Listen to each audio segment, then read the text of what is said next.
So in my attempt and effort to make sure that I have all transits covered, the last video I did was on the new moon in Capricorn, the new moon solar eclipse in Capricorn, and I think it's worth it to go ahead and do a video on the sun in Capricorn for a couple of different reasons. Number one, it's a current transit.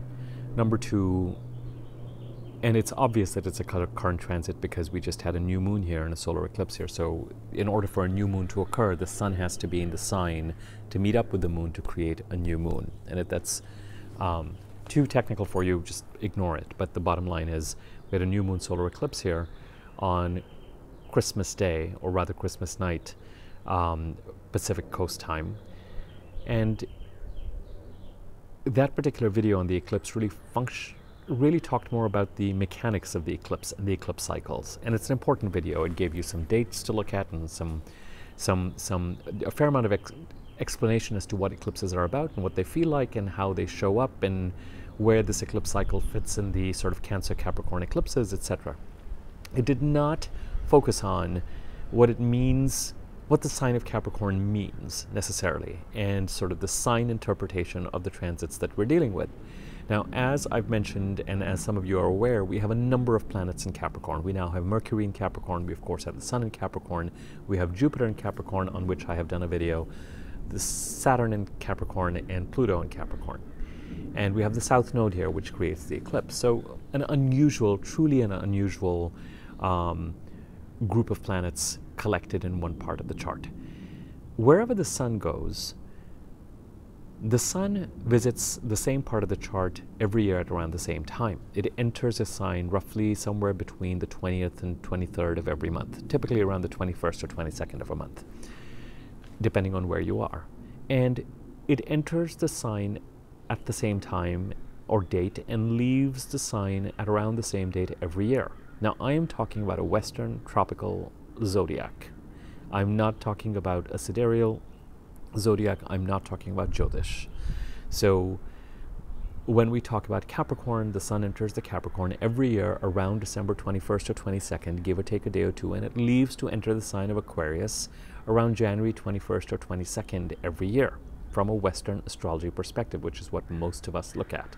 These dates are going to be different if you look at a sidereal chart or consult a sidereal ephemeris or dates, and certainly that's true then from a Jyotish perspective as well. The Sun enters the sign of Capricorn at a different time and a different date in those systems. Wherever the Sun goes, the Sun stands for our soul, our fundamental truth, our wisest or highest self, insofar as we have one, in its most unaffected state. And wherever the Sun goes, our soul does its annual review of that part of the chart every time at around the same year. It helps to know, it's absolutely, for something like this, it really is necessary to know where the sign of Capricorn sits in your chart, what house it occupies, i.e. what part of the chart it occupies, and what that part of the chart governs or contains. Because what I'm basically saying is that the Sun currently, as of December the 22nd until about January the 22nd, is here to do its annual review of that part of the chart, wherever Capricorn is. It does so every year. And every year, as it's doing its annual review, it creates one new moon. Sometimes it may create two new moons, and sometimes, every 17 to 19 years, it creates a series of eclipses. The part of the chart that has Capricorn in it, or the sign of Capricorn, has what I've described in recent readings to people as a forest fire. The forest fire is created by the fact that we have the South Node eclipses of release, and Saturn, the planet of discipline and hard work, and Pluto, the planet of death and transformation, and Jupiter, the planet of endings and new beginnings, in my opinion, in the same part of the chart. This part of the chart is ablaze during 2020. Briefly, we have Saturn leaving Capricorn between March and July, and that certainly is big news, but then Saturn is back to finish up what it needs to finish up by the end of the year. And Saturn and Jupiter, within a couple of days of each other, then move into the sign of Aquarius in December of 2020. So with the number of planets that are in Capricorn right now, with the fact that we have had a new moon solar eclipse on December the 25th in this part of the chart, the second set of eclipses in Capricorn in 2019 and 2020, and given the fact that this solar eclipse ends, in my opinion, with the lunar eclipse in Capricorn on July the 4th, 2020, this part of the chart is ablaze, and give them, even once the eclipses are done running their course, which they will by about September of 2020, on this axis, the Cancer-Capricorn axis, Capricorn will continue to host Saturn and Jupiter until they are done with this part of the chart in December 2020.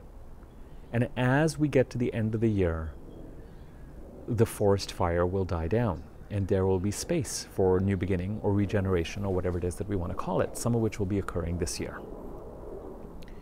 In the middle of all of this, we also have the annual review right now, till about January the 22nd, being conducted in this part of the chart as far as the sun is concerned. I'm going to leave it to you to determine and look at your chart and see where does that Capricorn sits and where all these transits are occurring. I've already done a video on Jupiter and Capricorn, so you can take a look and see what that means. I've already done the video on the eclipse, and here we are talking about the sun.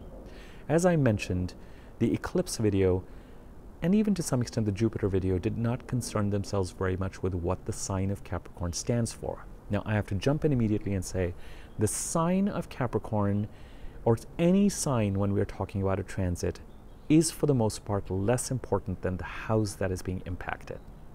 So where Capricorn sits in your chart and what house it occupies and what that stands for is more important, and where you will feel the transit more heavily than the transit occurring in the sign. So if Capricorn is concerned with achievement, for example, that's one word we can use, status, reputation, the fulfillment of one's potential with regard to one's sense of calling or career, climbing the ladder to the very top, whatever that means to you, pursuing your goals and ambitions. Then if Capricorn sits in the 12th house and you're an Aquarius ascendant, whether it's the annual review, whether it's the eclipses, whether it's where Jupiter is, where Capricorn is and what it is about is less important. What the sign stands for is less important than what the 12th house stands for. If you're an Aquarius ascendant, I'm giving an example, because these transits in the 12th house and that meaning is much more important and will be felt much more readily than the fact that these planets are actually in Capricorn and what that actually feels like.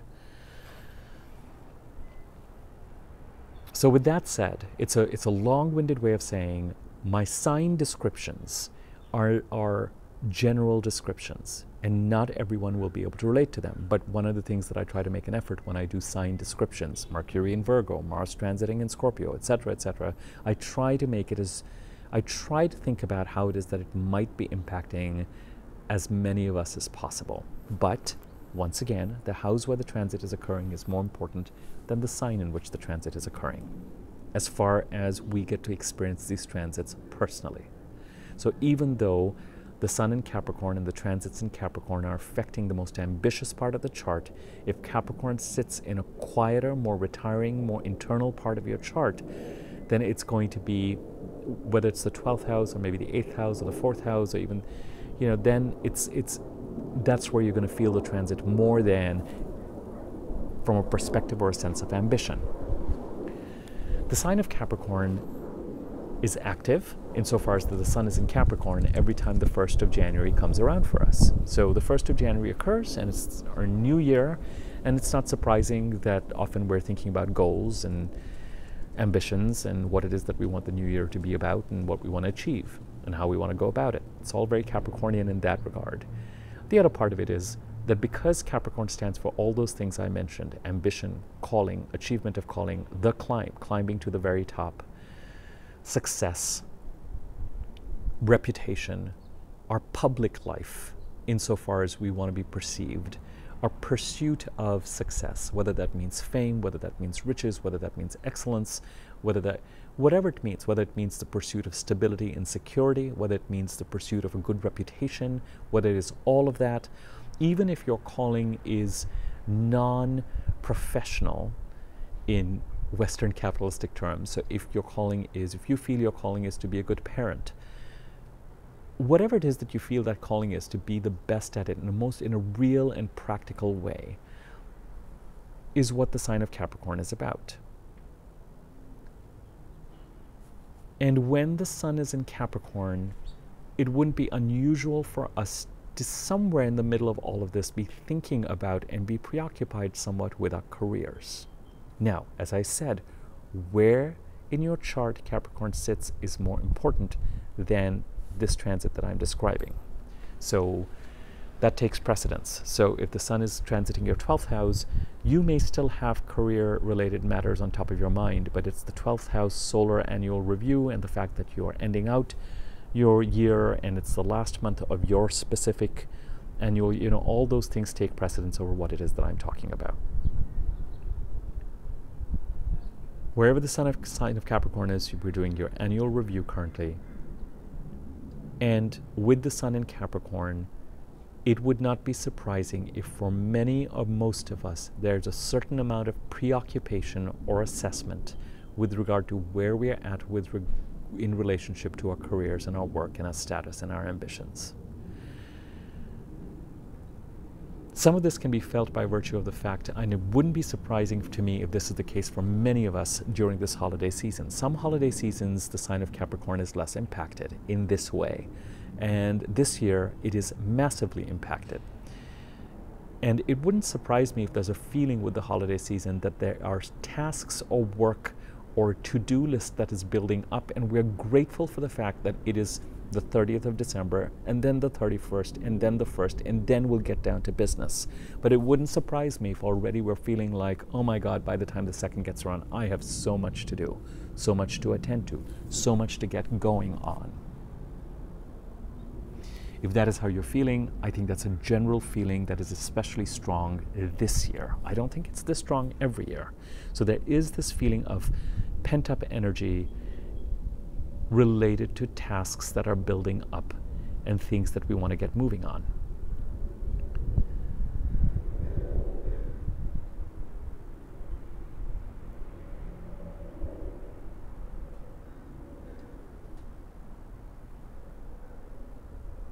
Wherever the sign of Capricorn is this year, the purpose of this annual review, this is hard to explain without you need to look at your individual charts.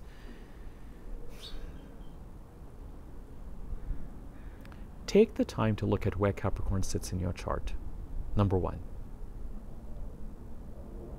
And try and get a sense of what kind of forest fire is burning there so intensely and has been burning there now since July the 12th of 2018, but particularly January 2019. And try to just do some sort of an assessment with regard to what this forest fire is about and what needs to be done to manage it. Understanding the house where Capricorn sits is extremely important for something like that. If for some reason that is not available to you, and you're feeling that your soul is preoccupied by your ambitions and the pursuit of your goals and your purpose and climbing to the top in whatever way that means to you, your status, your reputation, your relationship with your reputation and your sense of status, then I would say, if it feels natural to you to do some goal setting in this arena or take stock of where things are at in this arena and determine what it is that you feel needs to be released, whether you're holding on to something or really attached to something that needs to be given up, a belief system, a pattern, a boundary, a relationship, whether it's something physical that has to be given up like a relationship or a job or a career choice, or whether it is an attachment to some sort of belief that is preventing you from climbing to the top, whatever that is. If that feels right and if that resonates, then certainly take some time to think about that during this time. As I said, it's an annual review in the sign of Capricorn from December the 22nd to January the 22nd. This does not have to be a long video. It's really here for the sake of completion. but it's here to let you know that the sun is preoccupied with, in terms of the sign that it is occupying, your most public life and your preoccupation and your relationship to success. And I do think that the most concrete way in which we're feeling this truly just has to do with the sense of a building to-do list that needs to be tackled, particularly related to issues related to our reputation, our status, our sense of ambition, and our calling that is building up. And we have a few more days where we get to, quote unquote, put our feet up, almost necessarily by virtue of it being the holidays. But I wouldn't be surprised if sometime during these holidays, and even is being spent in the execution of certain tasks related to the subject matters or the areas that I have brought up. And I would not be surprised if there's a general feeling that by the time the 2nd, the 3rd, the 4th, the 5th, etc. get rolling, we're going to be out of the gate in execution mode. The planets are moving really fast. We are escalating between a new moon solar eclipse to a lunar eclipse on January the 10th. It is Capricorn season. It is time on some level to get on the horse or be on the horse and know what we are pointing towards and to charge towards it. And in some ways, the universe will line things up in such a way that we won't have a choice but to be charging towards it in some way, shape, or form. I will leave it at that. More videos to come. This is annual solar transits are really important and helpful in many regards to think about and know about, but it's, you know, it's a quick transit. It's a 30-day transit. If you're interested in what the sign of Capricorn is really bringing about, I would also look at, and I would especially look at the eclipse video I just did recently and the Jupiter and Capricorn video I did recently. I'll put links to them at the end of this video. Okay. If you liked this video, found it useful, feel free to share it, comment on it, like it, subscribe to my YouTube channel, click on the bell icon next to the subscribe button to know when I do more videos. And if you want to contact me for a reading or for me to create an easy-to-read version of your chart, you'll need to know your birth time. For that, you can use my email address to contact me, and we can be in touch. All right, thank you very much.